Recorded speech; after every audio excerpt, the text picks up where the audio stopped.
Good afternoon and welcome to Unboxed Lunch. Before we get started, please note this event is being recorded. I'm Jenny Williams, Associate Director of the Archives of American Art at the Smithsonian Institution. We're thrilled you're joining us for lunch, which I am having here at our headquarters in downtown Washington, D.C. The Archives of American Art's head of collecting, Josh T Franco, will join us in a moment and we'll feature the newly acquired papers of Diogenes Ballester. A few housekeeping items though before we get started. At any point during the webinar, you can submit your questions into the Q&A at the bottom of the screen. Closed captioning is available. You can access the captions by clicking the CC button at the right side of the control panel. Now, I'd like to welcome and introduce my colleague, Josh. Hey, Josh. Hi, Jenny. Hi, everyone. Happy Friday. Happy rainy Friday. Happy rainy Friday. Friday could not come soon enough. Yeah, I'm really happy to be sharing this collection. There's a few special features this time, but just a bit about Diogenes before we get started. Diogenes is a New York-based artist with deep roots in Puerto Rico, where now he's spending much more time. He established his studio in Spanish Harlem in El Barrio in 1987. And that's really been the hub of his activity as not just a painter, installation artist, but also a writer, teacher. And we'll see how that bears out in the papers. There's layers of his work as we go. A bit of background. We'll get into it because the background's connected. But one thing I want to point out, I'm going to screen share here. So, this is a new collection. It just came in at the end of 2022. However, we get to do something a little special with this because on our staff is an archivist named Ricky Gomez, who is dedicated to Latino-related collections. So because of Ricky's special position and focus on this area, it means things move really, really fast. So the papers came in, I accessioned them, and within just a couple of weeks, Ricky had already processed them and produced the finding aid. So this will look like a process collection when I get into the boxes in a moment, which is not typically what Unboxed Lunch collections look like. And we have a finding aid this time, which has never been the case with such a new collection. But thanks to Ricky, it is. So I get to show you this, which I'm really happy to do. Let's make it a little bigger. This is what a finding aid looks like. The front matter gives you the series topics, the summary of the papers, things like this is 6 linear feet. As I've said before, 1 banker's box is a linear foot. That's our basic unit of measurement here. All the kinds of details, little bio, scope and contents. What I really want to show you, and Julia, if you can pop there you are, the finding aid is in the chat. So we can have a little interactive experience here. We'll experiment a little with this for the first time on Unboxed. But if you want to click on that link that Julia just dropped in and pick a folder out of this finding aid, I will be happy to, in real time, go find it. So let's see how that goes. I'm pretty interested in seeing how that goes. So for myself, to get back to the provenance of this collection, I will show you with my bad spelling. Here we go. So box 2, folder 13, I have box 2 sitting here on my desk. Pull it into camera a little bit, there you go. Folder 13 is Aina Caracol's dissertation proposal. So why am I thinking about this particular person and folder? Taina is a curator at the National Portrait Gallery, so our Smithsonian colleague. And you have the link, so I'll stop sharing.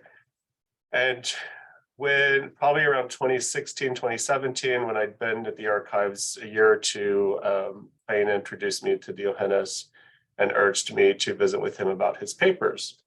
Taina is, a historian of Puerto Rican art, diaspora and on the island, and curator, working on an amazing show that will open later this year, actually, on the topic.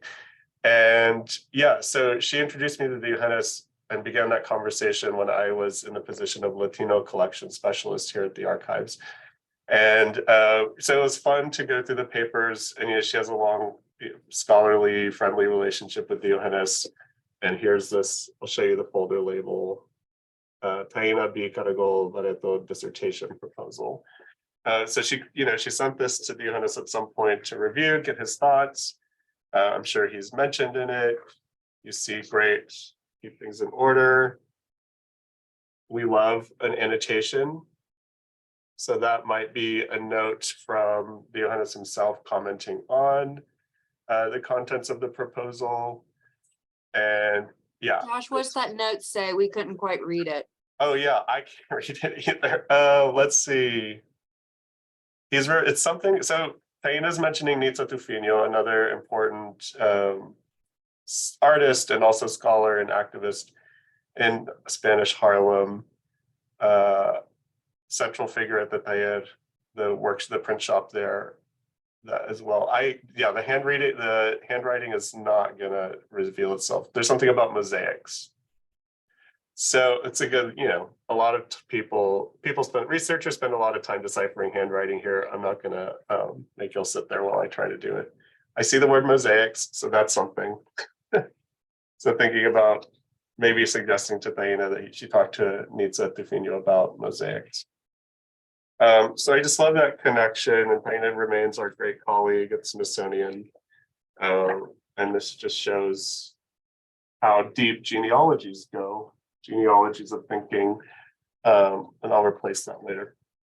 So, Josh, we have a question from a first-time Unboxed Luncher, and they'd like for you to explain a little bit about the collections at the Archives of American Art and how an artist or how papers are chosen to be added to our collection. Sure. So the Archives of American Art, we'll just do little bit of the whole history. It was founded in 1954 in Detroit, became part of the Smithsonian in 1970. We have over 6,000 collections. And when we say collections, we mean individuals' papers. So the papers of artists, art historians, curators, scholars, collectors, or institutional records. So the Leo Castelli Gallery records, the Lagaista Gallery records, lots of, art in general is a recent arrival at the archives, their records, four walls. And what we mean by papers, especially with the papers of artists, is, my shorthand, a lot of you have heard this many times, but, when you stand in front of a piece of art in a museum and you are enthralled by it, but also mystified by it, how did this thing come to be? Why does it exist at all? Who's the person that made it? The papers are what answer all those questions, or can start to answer those questions. So it might be letters from that artist that you find in the archives where they're talking about their work to a family member or a curator. Grant proposals, which is actually a big part of Diogenes's papers, grant and project proposals. That's where an artist lays out in writing in their own words why, what motivates them to make work, what kind of work they think they would like to make with whatever resources they're asking for.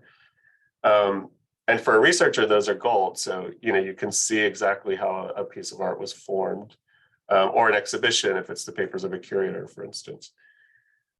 So we have over 6,000 of those. We also have nearly 3,000 oral histories at this point, which are great. It's ideal when we have the oral history of the record creator and their papers, because then you have that kind of seamless, that's probably not the best word to use, but seamless narrative in the oral history transcript that complements and might help you close gaps and build context for papers that you find in the folders that might otherwise be a little unexplained. So I hope that answered your question. That's kind of the 10,000 foot level answer to that. The next best thing would just be come in and look at things, or just keep coming to Unboxed. So this is a project file here in Diogenes's folders, papers, very well-produced one. So it looks like the catalog for the related exhibition is here. Rare printed materials, also a big part of our collection. So this is a really thin catalog that does not have an ISBN number, so wouldn't be easily found through Library of Congress or other means. So it's something, this is something we're happy to keep. There's reproductions. There's an essay by Schiffer Goldman, whose papers are at UC Santa Barbara, a really important art historian and collection there. I'm glad they're preserved somewhere. But we can get into the really unique materials of this folder. So this is about, it's based in Paris. It's a drawing and print installation. It's about art and meditation. Here's just some of the text. And if you saw when I had the homepage up for this collection, briefly on the shared screen, Ricky noted at the top that there's a lot of Spanish in this collection. This is a good example of that. This is entirely in Spanish, this document. There's also some French and Chinese, enough that Ricky was compelled to note it. So that's interesting as well. So here you get to see some of installation shots. That's another kind of part of our bread and butter here. And I'll pull these out so we don't have the shine on them. Diogenes in 2006 began to call himself an archaeologist, so like archaeologist, but with art, ART at the beginning. And that was he was inspired to identify that way. It's a great shot. Because it was that year that he was given access to some important archival collections in Puerto Rico as part of working towards making new work for a show. And that really, kind of brought together something for him that had always really been the case of using found objects, especially specifically culturally loaded found manuscripts and objects in his work, either by incorporating them directly or copying them in some way. Iconology. So you can see here the silhouettes of these. I'm going to take a gamble and say these are the silhouettes are of Taino, inspired by Taino sculptures. So Tainos being the indigenous folks of what we call Puerto Rico now. Also the inspiration behind Taina's name, I assume. Yeah, but also combining them with things like traffic cones, which really speak to his urban life in New York City and Spanish Harlem.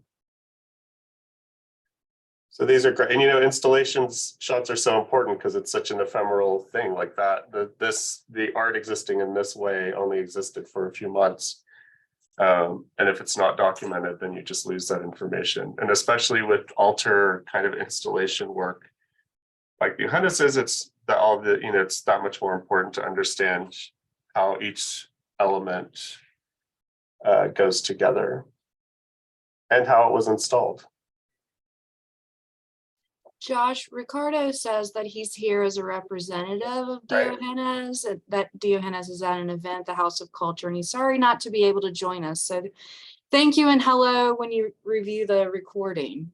Yeah, hi Diogenes, hi Ricardo, thank you so much for coming. And please feel free to chime in the chat with any additional information. This was Spirits exhibition, if you recall anything about that. I'm going to start pulling some other things. As you do that, we have another question just about assessing our collections. Can anyone come and look? We have the digitization collections online, but what's the process? Is it just for scholars? If you mean by scholars, people with degrees, no, it is not just for them at all. I think it's a real point of pride at the archives that we serve anyone who is willing to, simply register and make an appointment and follow all the procedures for coming to the reading room in DC. That's the IRL kind of way to do it. Then of course, things online are accessible to anyone with an internet connection, but no, we don't, nobody has to show their degrees to sign up to make an appointment. That would be very much against the ethos of our practices here. But very good question. But I'll say that raises the question of digital access. And because we do have this finding aid already produced, we have digitization on demand. That's a service we provide. So that the process there is any collection with the finding aid, you can use digitization on demand on. So you go, if you wanted Taina's dissertation proposal, you'd request box 2 folder 13 be digitized.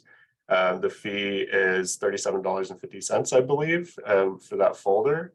And then the requester gets the high-res images, but they also go immediately online. So that person's basically doing a service to the field as well. So yeah, I think that's important to know. And especially now, this has a finding aid, so it's immediately ready for that if anyone's interested in doing that. Wendy, how do you choose the artist? The other part of your question. Thanks.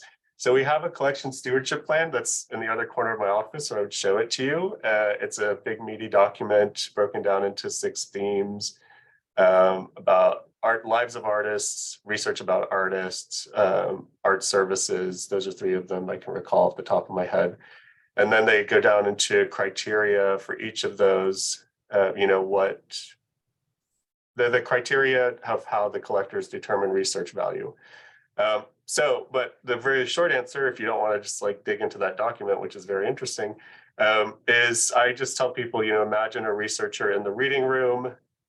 This is what I do when I'm in somebody's basement or storage unit looking at things. I hold up a document or group of documents and ask, would this offer any information to the researcher that might further their project? Of course, we don't know their specific questions, so there's a bit of guesswork involved, but we are art historians, so we know the basics of what people are inquiring about. And if the answer is yes, we take the document. How do we choose the artists themselves? That's also, we do curatorial work, even though we stay away from that word because we don't want to give the impression we're collecting artworks, which we don't. But that's where the kind of curatorial work comes in. So that can be priority lists that we set every year, people we know we want to engage in conversation about their papers in that year. Each collector has a priority list for their year. And then we receive solicitations all the time. So it's a pretty steady stream of inquiries coming in. Like, I want to propose my papers or my grandfather's papers, or this artist I represent's papers. And then we do things like looking at, have they already, given substantial amount of papers elsewhere? And if they have, we've encouraged them to continue with that institution. It's not great to split papers apart. That's one thing. There's a lot of kind of questions at the beginning. And we look at, of course, basic things like their CV and their bio, their significance both in their region as well as on a national scale. Wendy, you're welcome to suggest artists anytime. Yeah. Always receive names. I'm opening something because I don't want time to go by without getting to too many things. So this is a folder labeled Ledger Notebook.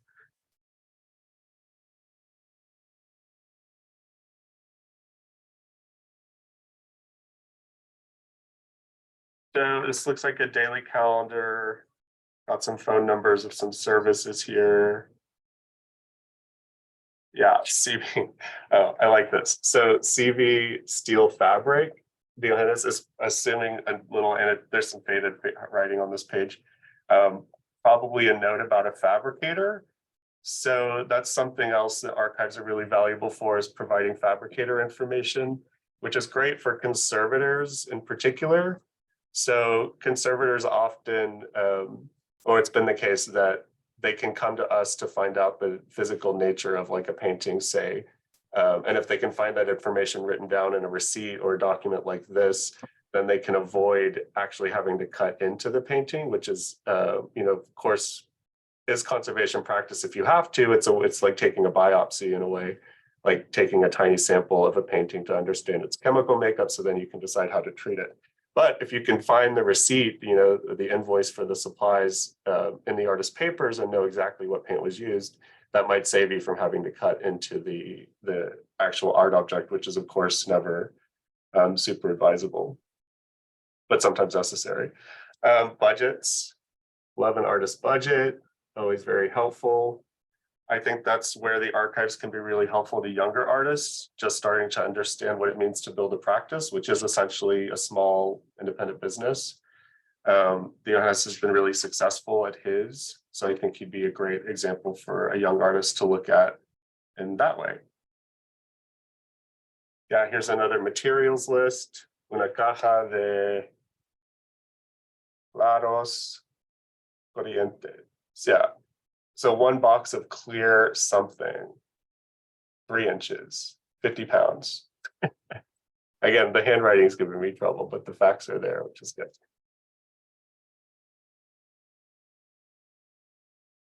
All right, I love a budget and I love materials lists, but you don't want to watch me just do that this whole time.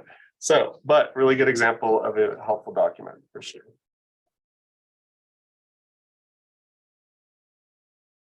Oh, Taina is able to join us. Great. Hi, Taina.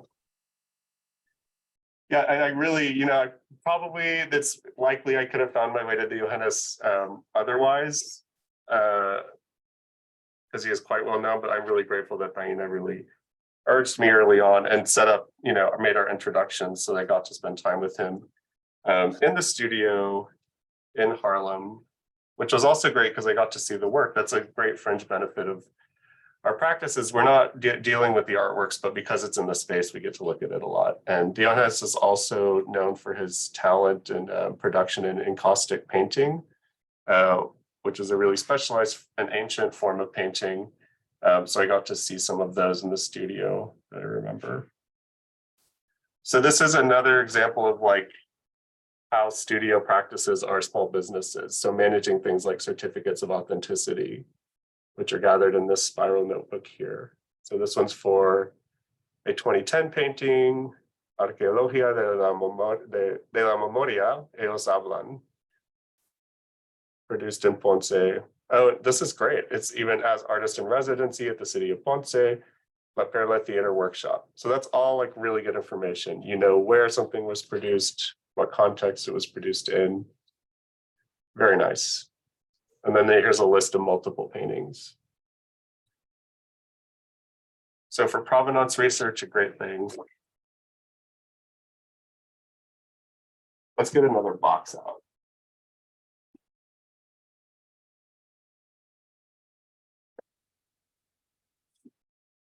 It's also really nice that this is processed because I can pull a folder out and I can set it aside and I know exactly where it's going to go back because everything is covered. So that you're watching me do that. Normally, normally you see me like holding my hand inside somewhere while I show you something. I'm not having to do that this time, which is great. Okay, I see a hefty looking book thing I'm going to pull out.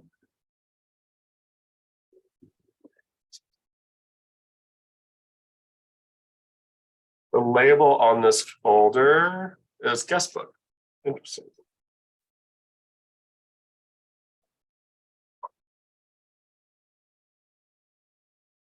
So this is if you're interested in audience reception. This is a pretty typical kind of guest book. People sign their names, but also leave comments. But even the name alone is good information if you're interested in confirming, maybe there's a certain art historian and you wonder if they saw this show. You could find out with this whether they did. Here's somebody made a little drawing homage to Diogenes's work. It's really funny. Oh, I love this. I know, that's great.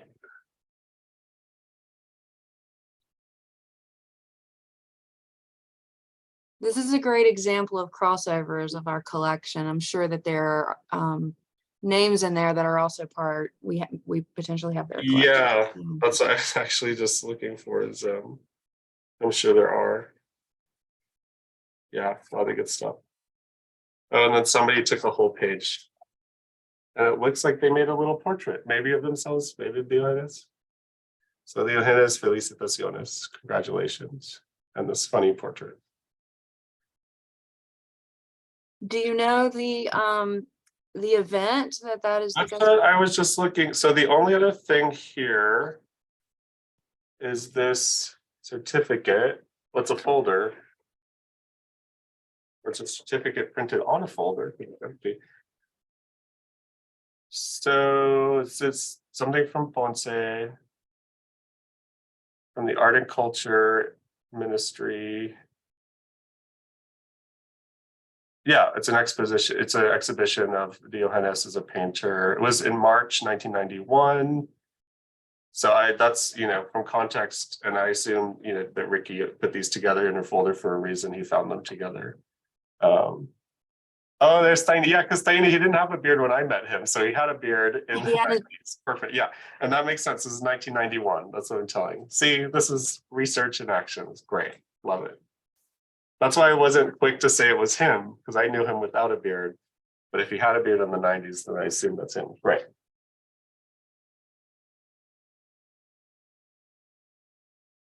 Oh, here's some. Oh, this is interesting. Oh, I'm not gonna, I think this is something that there are things that are more appropriate for somebody to find in a reading room rather than to feature online. And this is an evaluation folder containing a letter of recommendation for a certain artist who is in our collection for a very prestigious fellowship. But I have been with artists when they've found, giving them tours of the office, and they've found letters of recommendation, which normally, you don't see the ones about you. But they do exist in these papers. So I was with an artist who we were going through a mentor of hers papers, and we found a letter of recommendation they had written her like 40 years ago, and it brought her to tears, and it was a really powerful moment.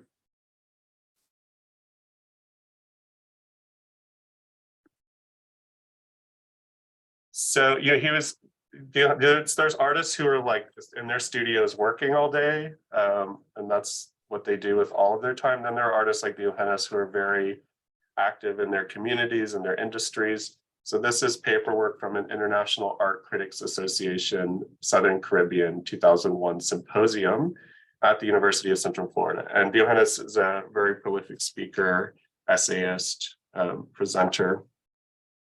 So this is 2001 manuscript of a talk, aesthetic development of Puerto Rican visual arts in New York as part of the diaspora, the epitaph of El Barrio, 2001. And here's the abstract. El Barrio, also known as Spanish Harlem in New York City, has been an icon of Puerto Rican culture in the US since the 1950s. Following World War II, Puerto Ricans migrated in record numbers to form one of the largest ethnic communities in the city. And this paper describes the historical significance of the art movement in El Barrio, as well as addresses the current struggle to keep this icon of Puerto Rican culture alive. And if anyone, if you're familiar with New York City or major museums, you know that Museo del Barrio is, incredibly important museum of American and hemispheric art based there. So to me, personally, to me, what's interesting here is getting the history of El Barrio from one person's perspective, from Diogenes's, and thinking about it against everything I know about that institution that captures the same context.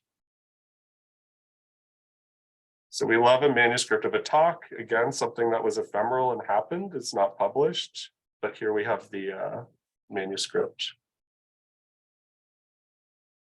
Oh, and this is nice. So here's the conference program. So here you can see who else was at the event, what were the topics. It's a good thing. Oh, time really flew. Wow. Yeah, it has. We have time for probably one more folder if you want to. Sure, let's continue.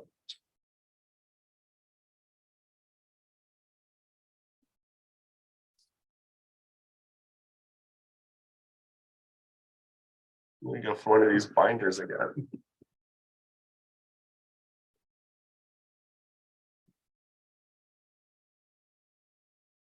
Oh, this is from his graduate days. So he got his MFA at the University of Wisconsin-Madison. Here's his report card. It's great. So this must be, maybe this is like his, culmination material, like of his degree. Yeah, this is to certify that Diogenes Ballester Rodriguez was graduated from the university on August 24th, 1986 with an MFA. Right. Oh, and here's just, maybe this is the work done towards that. So black and white of a painting. I'm going to assume this is an acoustic painting.